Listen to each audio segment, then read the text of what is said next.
안녕하세요, 여러분. AI랑 코딩할 때, 이거 방금 말했는데 왜 또 잊어버리지? 하고 답답했던 적 다들 있으시죠? 오늘은 바로 그 문제를 해결해 드릴 거예요. 클로드 코드를 그냥 코드 자동 완성기가 아니라 진짜 내 마음을 알아주는 페어 프로그래머로 만드는 비법. 지금부터 하나하나 알려드리겠습니다. 여러분의 코딩 방식이 완전히 바뀔 거예요. 준비되셨나요? 네, 바로 이런 순간들이죠. AI 코딩 파트너가 분명히 알려준 지시를 까맣게 잊어버린다거나 작업하다 말고 갑자기 3,000%로 빠지는 경우 말이에요. 왜 이러는 걸까 고민 많이 하셨을 텐데요. 사실 그 문제의 핵심에는 아주 간단한 원인이 숨어 있습니다. 정답은 바로 이 컨텍스트 창에 있습니다. 이걸 AI의 단기 기억 장치라고 생각하시면 딱 맞아요. 우리가 나눈 대화, 열어본 파일, 실행한 명령어, 이 모든 게 여기에 담기거든요. 근데 문제가 뭐냐면 이 기억 장치가 꽉 차면 AI가 점점 혼란스러워한다는 거예요. 방금 전에 한 말을 잊어버리고 실수가 잦아지기 시작하죠. 그래서 오늘 우리가 마스터해야 할 가장 중요한 기술이 바로 이 컨텍스트 창을 내 마음대로 관리하는 방법입니다.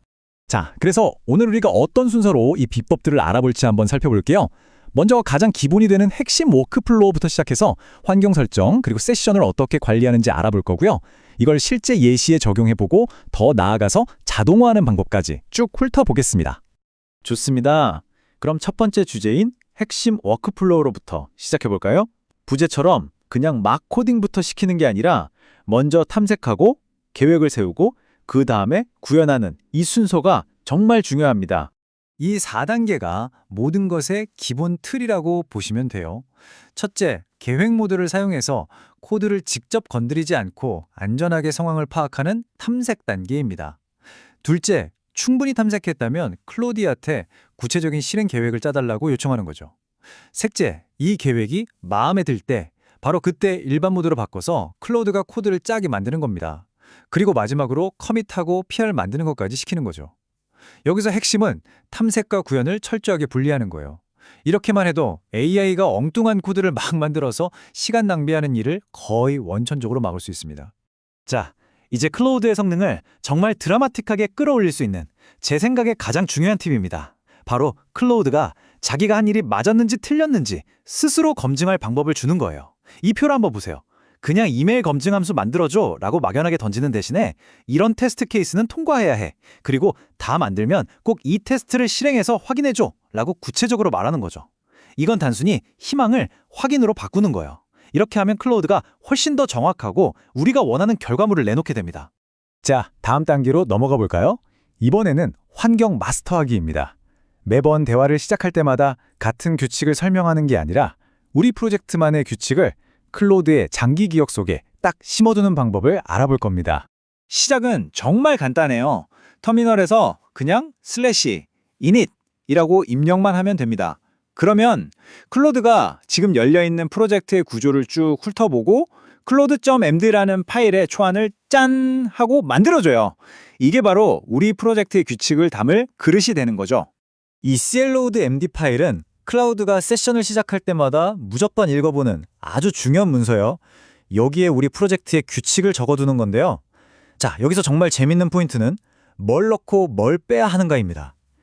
슬라이드를 보시면 클라우드가 코드만 봐서는 절대 알 수 없는 것들, 예를 들어 우리 팀만 쓰는 테스트 명령어라던가 브랜치 이름 규칙 같은 건 꼭 넣어줘야 해요.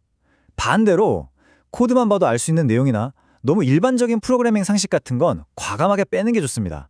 왜냐하면 이 파일이 너무 길고 복잡해지면 정작 중요한 핵심 규칙을 놓칠 수가 있거든요.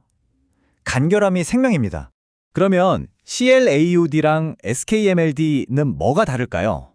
CLAUD.MD가 우리 프로젝트의 헌법처럼 언제나 적용되는 기본 규칙이라면 SKMLD.MD는 특정 상황에서만 꺼내 쓰는 비법서나 전문 기술서 같은 거예요.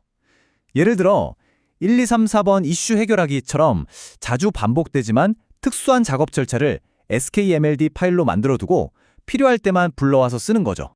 자, 이렇게 장기 기억에 해당하는 cloud.md를 세팅했으니 이제는 실시간으로 대화가 길어지면서 혼란스러워지는 단기 기억을 어떻게 다룰지 그 기술들을 한번 알아볼 시간입니다. 이거 정말 중요해요. 대화하다가 클라우드가 뭔가 좀 이상한 방향으로 가고 있는 것 같다 싶을 때 절대 망설이지 마세요. 그냥 바로 ESC 키를 누르세요. 그럼 클라우드가 하던 일을 즉시 멈춥니다. 그리고 바로 올바른 방향을 알려주는 거죠. 이렇게 빠르고 즉각적인 피드백을 주는 게 최고의 결과를 만드는 가장 확실한 지름길입니다. 컨텍스트를 관리할 수 있는 강력한 도구들이 몇 가지 더 있습니다. 먼저 하나의 작업을 끝내고 전혀 다른 작업을 시작할 땐 /클리어를 써서 대화 내용을 깨끗하게 지워주세요. 새 출발을 하는 거죠. 만약에 실수했다, 방금 전으로 돌아가고 싶다 할 때는 /리와인드나 SK 키를 2번 눌러서 이전 상태로 되돌릴 수 있어요. 그리고 제가 정말 좋아하는 기능인데요. 바로 서브 에이전트입니다. 뭔가 조사가 필요한 복잡한 일이 생겼을 때 그걸 별도의 대화창에 있는 다른 클라우드한테 시키는 거예요. 그럼 원래 대화창은 계속 깔끔하게 유지되겠죠? 자, 그럼 이론은 이 정도로 하고 지금까지 배운 모든 기술들이 실제 상황에서는 어떻게 조화롭게 쓰이는지 한번 봐야겠죠? 모든 개발자들의 악몽, 바로 빌드 실패 상황을 예시로 들어보겠습니다. 이 메시지에 보기만 해도 머리가 아파오죠? 레프트 패드라는 모듈을 찾을 수가 없어서 빌드가 실패했다고 하네요. 자, 그럼 지금부터 우리가 배운 워크플로우를 적용해서 이 문제를 한번 해결해 보겠습니다. 바로 이럴 때 우리가 배운 워크플로우가 진짜 힘을 발휘합니다. 첫째, 서두르지 않고 계획 모드로 들어가서 에러 메시지를 차분히 분석하고 관련 파일들을 살펴봅니다. 둘째, 원인을 더 깊게 파악하기 위해 서브 에이전트한테 프로젝트의 의존성 관계를 조사해달라고 위임하는 거죠. 이렇게 하면 메인 컨텍스트는 오직 문제 해결에만 집중할 수 있어요.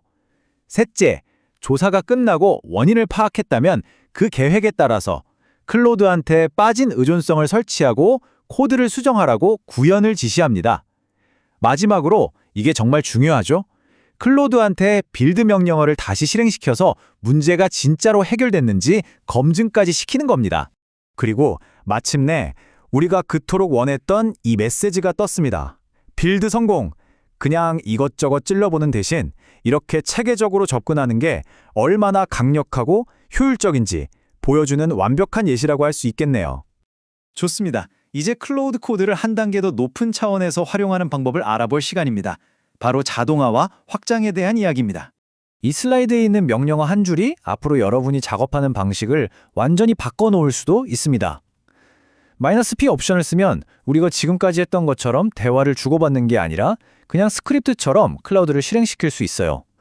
예를 들어 /src 폴더에 있는 모든 파일의 로거를 새 버전으로 교체해 같은 복잡한 리팩토링 작업을 단 한 줄의 명령으로 끝내고 이걸 CI/CD 파이프라인에 넣어버릴 수도 있는 거죠.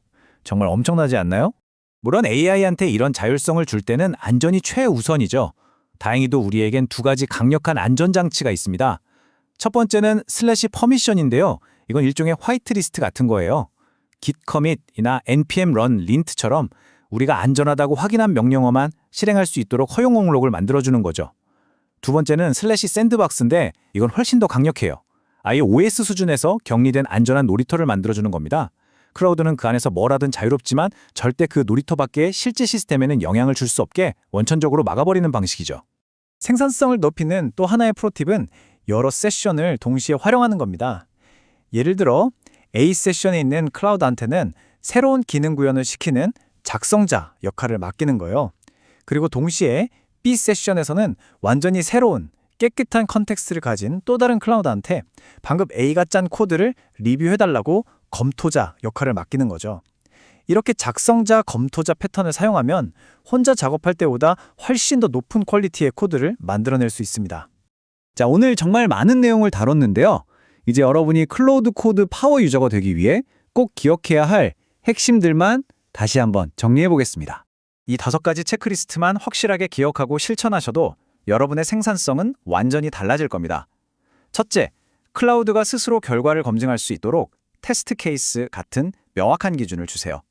둘째, 항상 탐색하고 계획하고 구현하는 이 구조적인 워크플로우를 따르세요. 셋째, 프로젝트에 변치 않는 규칙은 cloud.md에 기록해두세요.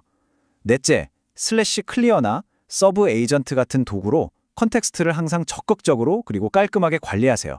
마지막으로 단순 반복 작업은 비대화형 모드를 활용해서 과감하게 자동화하세요. 오늘 우리는 클로드 코드를 단순한 도구가 아니라 진정한 협업 파트너로 만드는 체계적인 방법을 배웠습니다. 이제 이 강력한 워크플로우가 여러분의 손에 쥐어졌습니다. 자, 그렇다면 여러분은 여러분의 새로운 AI 파트너와 함께 어떤 복잡하고 어려운 문제를 가장 먼저 해결해 보고 싶으신가요? 여러분의 다음 프로젝트가 정말 기대되네요.